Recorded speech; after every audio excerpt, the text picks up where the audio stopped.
ఒక ఆలోచన ఆసక్తి కలిగి ప్రభు సన్నిధికి మీరు వచ్చారు. మీరు చాలా ధన్యులు. దేవుని స్తోత్రం కలుగును గాక. హల్లెలూయా. ఎందుకంటే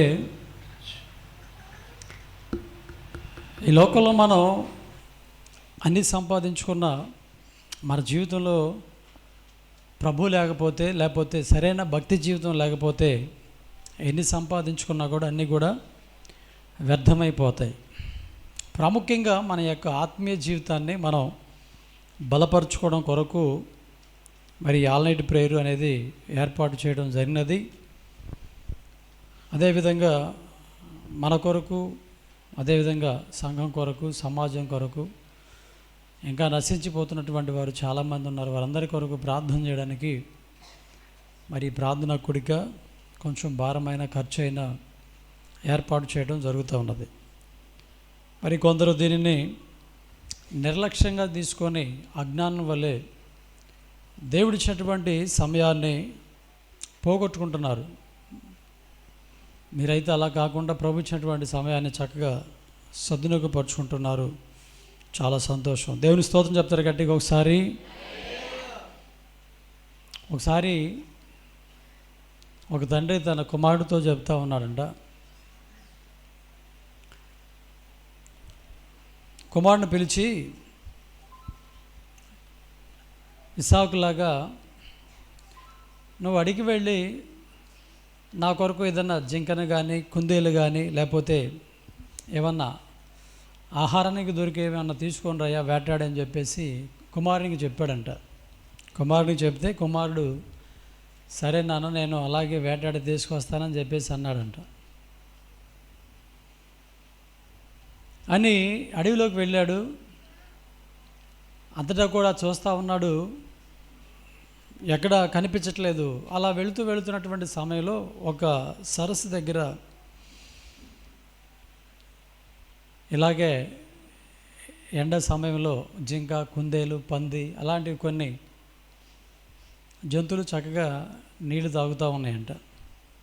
అలాంటి సమయంలో ఈ కుమారుడు ఏం చేశాడంటే వెంటనే మరలా తండ్రి దగ్గరికి వెళ్ళి, నాయనా మరి నువ్వు వేటాడి జంతువులను తీసుకొని రమ్మన్నావు కదా, మంచిది.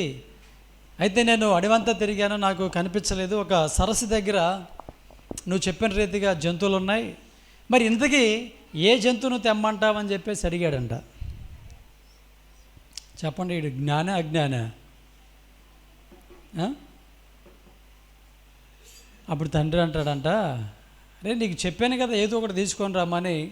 ఇప్పుడు నేను అడిగిన వాటిలో నువ్వు ఏది తేవాలన్నా నువ్వు వెళ్ళే సమయానికి అక్కడ ఏమాత్రం ఉండదు. ఉంటాయి అక్కడ చెప్పండి. నీరు త్రాగడానికి వచ్చినటువంటి జంతువులు సాయంత్రం వరకు అక్కడే ఉంటాయా? తాగేసి ఏమైపోతాయి, మరలా వెళ్ళిపోతాయి. అర్థమవుతుందా? తాగేసి ఏం చేస్తాయి, వెళ్ళిపోతాయి. మరలా వీడు తండ్రి దగ్గర నుంచి మరలా తిరిగి వెళ్ళిపోయే వరకు ఉంటాయా చెప్పండి? ఉండవు. ఉంటాయి నాన్న, నేను తీసుకొని వస్తాను, ఇబ్బంది ఏం లేదని చెప్పేసి తిరిగి తండ్రి దగ్గర నుంచి వెళ్ళాడంట. వెళ్ళేపాటికి అక్కడ ఏ జంతువు కూడా కనిపించలేదంట. ఈ రోజున చాలామంది కూడా దేవుడిచ్చినటువంటి సమయాన్ని పోగొట్టుకుంటున్నారు. మన జీవితంలో ఏది పోగొట్టుకున్నా మనం సాధించగలుగుతాం, కానీ సమయాన్ని పోగొట్టుకుంటే మాత్రం మనము మరలా తిరిగి మనం పొందుకోలేము. ఎందుకంటే ఈ 2025వ సంవత్సరం ఈ మార్చి నెల ఈ 19వ తారీఖు జరిగేటువంటి ఈ ఆల్ నైట్ ప్రేయర్లు మరలా మన జీవితంలో రాదు. అంటే ఈ తారీఖు ఈ సంవత్సరం అయితే మనకు రాదు, ఇంకో ఆల్ నైట్ ప్రేయర్ వస్తుంది, కానీ ఇది రాదు. మరి ఇది మనం పొందుకోవాలంటే, తిరిగి పొందుకోవాలంటే ఇంక ఇది సాధ్యమనేది పని కాదు. ఈరోజు కూడా కొందరు అజ్ఞానులుగా దేవుడిచ్చినటువంటి సమయాన్ని పాడు చేసుకుంటున్నారు. టీవీల దగ్గర, లేకపోతే ఏదో ముసలమ్మ ముచ్చట్లలోనో, లేకపోతే వారి యొక్క శరీరాన్ని పడకలకు అప్పచెప్పి మరలా రేపటి దినాన పనికి వెళ్ళాలి కదా అనేటువంటి ఆలోచనతో ఏమి తిందామా, ఏమి త్రాగుదామా, ఏమి ధరించుకుందామా అనేటువంటి కోణంలోనే ఆలోచన చేస్తూ దేవుడిచ్చినటువంటి మంచి విలువైనటువంటి సమయాన్ని పోగొట్టుకుంటున్నారు. అందుకని బైబిల్ గ్రంథంలో కూడా ఇలాంటి వారిని నేనంటలేదు, కానీ బైబిల్ గ్రంథం చెప్తుంది అజ్ఞానులు అని చెప్పేసి అంటుంది. ఎవరంట? అజ్ఞానులు. జ్ఞానులు మీరైతే ఏం చేశారంటే, జ్ఞానులు చక్కగా దేవుని యొక్క సమయాన్ని మీరైతే సంపాదించుకుంటున్నారు, మంచిగా దీన్ని అనుభవిస్తున్నారు, చాలా సంతోషం. మరి అందరికీ దేవుడు ఇచ్చాడు, కానీ కొంతమంది అజ్ఞానులుగా సమయాన్ని పాడు చేసుకుంటూ ఉన్నారు. ప్రియమైన దేవుని బిడ్డలారా, మన జీవితంలో దేవుని సన్నిధిలో గడిపేటువంటి సమయం తిరిగి వెళితే మరలా అది తిరిగి మనకి రాదు. కనుక ప్రభు మనకి ఇచ్చినప్పుడే, ప్రభు మనల్ని ప్రేమించి మనకు అవకాశం ఇచ్చినప్పుడే, అసలు ప్రాముఖ్యంగా సమయం అలా పెట్టు, మనము ఈరోజు వారమే కానీ రేపటి వారమో కాదు. ఏ దినమన ఎవరికి ఏమి సంభవిస్తుందో మనకైతే తెలీదు.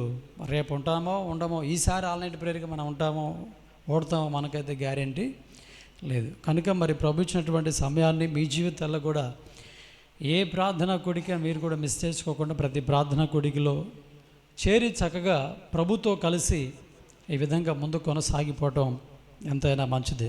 దేవుని స్తోత్రం చెప్పండి గట్టిగా ఒకసారి. ఈ రాత్రి మేము ఆల్ నైట్ ప్రేయర్కి వచ్చాము, మాకు చాలా సంతోషంగా ఉందన్న వాళ్ళు దేవుని స్తోత్రం చెప్పండి గట్టిగా ఒకసారి. అంటే నేను చెప్పమన్నానని చెప్పారా, లేకపోతే నిజంగా సంతోషంగా ఉండే చెప్పారా? చెప్పాలి గట్టిగా.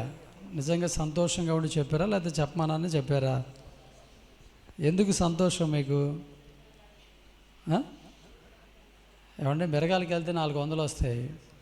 ఈ రాత్రి ఇక్కడ 2 గంటల వరకు ఉన్నారనుకోండి, మీకేం వస్తుంది? నేనేం మీకు జీతం ఇవ్వట్లేదు. మహా అయితే 2 బిస్కెట్లు, ఒక చిన్న కప్పు